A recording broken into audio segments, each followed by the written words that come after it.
Welcome to Sense of Style. I'm Stuart.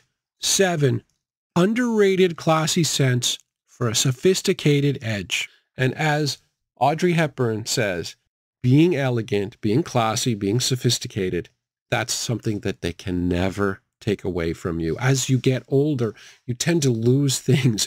Things tend to fall apart a bit. You lose an element of your attractiveness. But if you develop a sense of style, if you develop sophistication, if you start to dress better, look after yourself, you can still be attractive. And I learned that very, very clearly when I went to Paris many years ago. And the one thing that really stood out was just how attractive the older French women were. It was unbelievable. They dressed beautifully. They had their own style. They cared about their appearance, and they were still attractive. Unlike people in North America and even parts of Western Europe where, people let themselves go. The French do not do that. The French care about their appearance and the way they come across. They feel better and they can control their own destiny, their own attractiveness. And I've started to buy more and more classy fragrances as I've gotten older. I know them really well, and I have 8 under-the-radar classy fragrances for you guys today.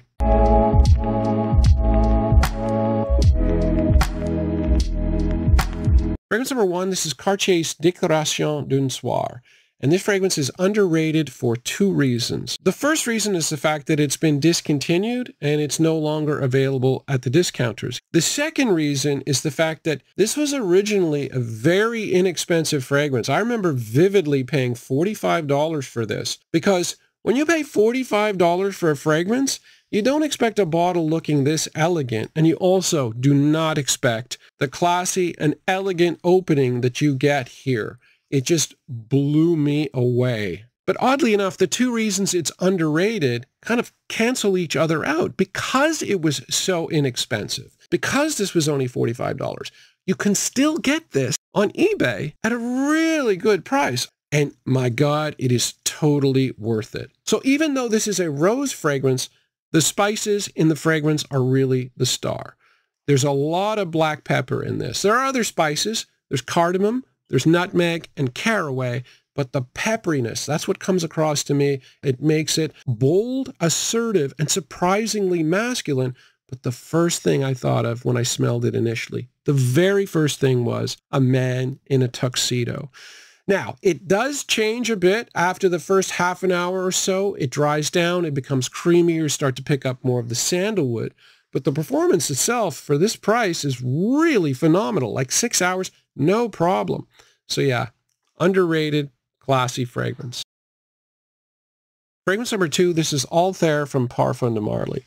And if you're like me, you would probably be thinking, what are you doing? Why are you putting Parfum de Marly on a list of elegant, classy fragrances? Because yes, they are expensive, they're high quality, but they're also beast mode, and they're also an awful lot of vanilla, neither of which is particularly sophisticated.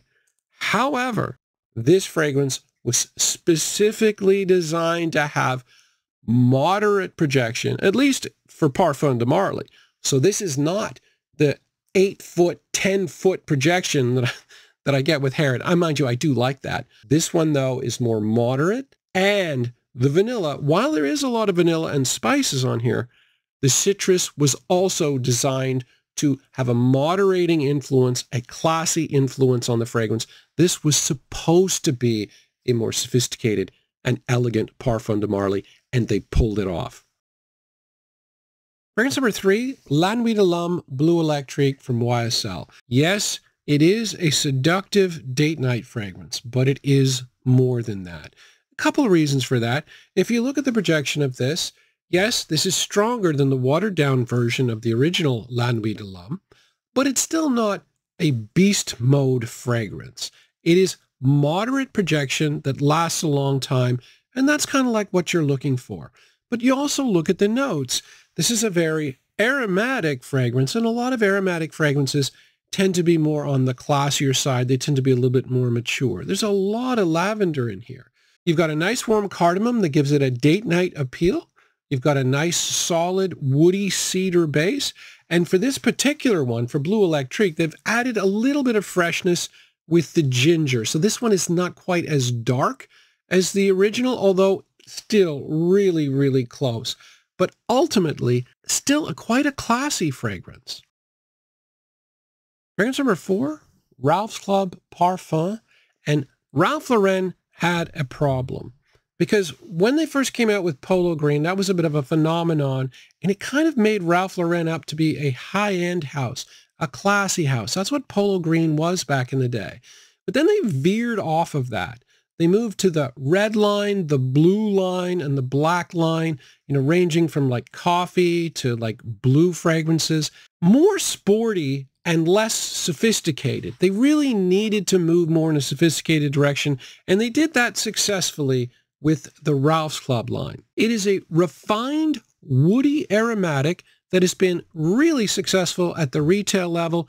Not as much in the fragrance community. It's often compared to a lot of blue fragrances, but it is earthier than most blue fragrances. I do like the presentation. It's a really cool bottle with the hip flask thing.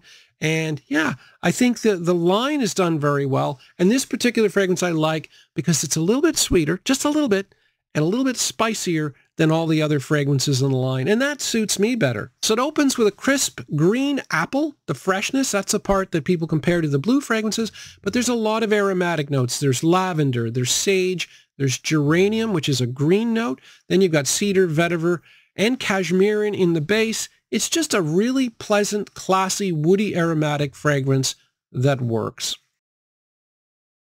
Fragrance number 5, this is Scent Intense from Costume National. And this isn't so much underrated as almost invisible. But there is a small number of people, it's almost like a cult-like status of this fragrance in the fragrance community that really like it. And when it was first recommended to me, normally people, when they recommend fragrances, the performance is usually pretty strong. It's not something that's going to be an issue. And not that this isn't strong. Well, it's not strong. It's just kind of moderate all around. But that suits exactly what it does. It is meant to be a classy fragrance. It's not meant to be beast mode. Projections of a couple feet, so it's kind of like an office fragrance in terms of projection. Longevity is 4 to 5 hours. It's not going to blow you away, but it is very classy. So it's a mildly sweet and spicy fragrance, and the spiciness comes about in a weird way. You're talking about tea, you're talking about hibiscus, which is a spicy floral. So it's not your standard spiciness, and it definitely smells different. There's also a little bit of cinnamon. It's got patchouli and amber, and it's got a lot of amber, so much amber that I call this Amber Intense at one point. So it's sweet, but it's not crazy sweet. It's just a really nice balance, an ambery fragrance, spicy fragrance with a nice solid woody base. Very classy. Fragrance number 6, Guerlain L'Homme L'Eau Boisée. And boy, you hear an awful lot about Guerlain fragrances online, especially the Ideal line, but even the line. But you don't hear anything about this.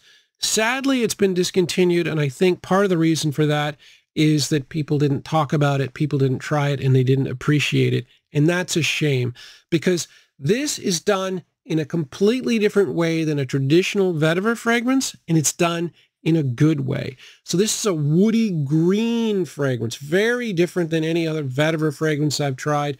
Normally, you put woody and green together. Neither of those are particularly long-lasting. You would think they would have no performance. This performance here is really good. Now, you are getting 2 to 3 feet in terms of projection instead of 4 or 5, because it is essentially a vetiver fragrance. But the longevity is fantastic. It's like 6 to 8 hours. This would be fantastic in the office, but with a nice different twist. So Terre d'Hermès uses orange and grapefruit and a lot of citrus. The citrus here is very green. So we're talking lime. There's mint in here, and then there is a grass note. As if lime and mint weren't enough, they went all out with this, giving it a real green feel. It smells different, it smells pleasant, and it does perform. Fragrance number 7, Calvin Klein's Eternity. And if you're looking for a classy fragrance, whether it's an old school one like this or a relatively new one, you cannot go wrong with a citrus aromatic, and that's what this is. And boy, was this a phenomenon. This came out in 1990, and it was massive.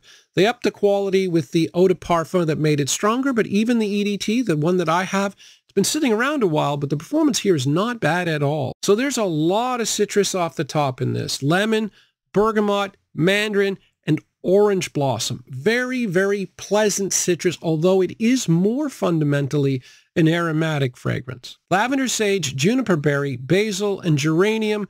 That's a lot of aromatic notes. There are other notes in the fragrance, but really those 4 citrus and 5 aromatic notes that does most of the work. Very, very classy. So this one is underrated because it came out in 1990 and people are thinking, oh, it's going to smell old, but it really doesn't smell old at all. Not to my nose anyway. It just smells like a really solid citrus aromatic. It was super popular back in the day. There's absolutely no reason why you can't wear it today because it still does work. Anyway, yeah, like as far as classy fragrances go, there are a lot of them out there if you know what to look for, citrus aromatics.